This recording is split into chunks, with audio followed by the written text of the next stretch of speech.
لما تبص على الأرض من فوق هتلاقيها صغيرة قوي، فلما الدنيا تشدك وتبهرك سهل لعينيك ابقى ارجع خطوتين 3 ورا عشان تشوف كل حاجة بحجمها الحقيقي. تعرف الدنيا مهما وسعت من حواليك، مهما سافرت ورحت وجيت، فبالنسبة للكون اللي احنا عايشين فيه انت عايش في أوضة صغيرة قوي.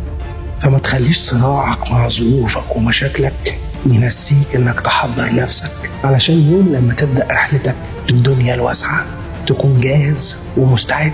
لو فضلت متعلق بالدنيا هتدوخك وهتلعب بيك، هتعمل نفسها بتحبك وهتفضل مراقباك ومستنية الفرصة اللي تقضي بيها عليك، واللي هتديهولك باليمين هتاخده منك بالشمال. فلو ضحكتك النهاردة مين يقولك انها مش هتضحك عليك بكرة؟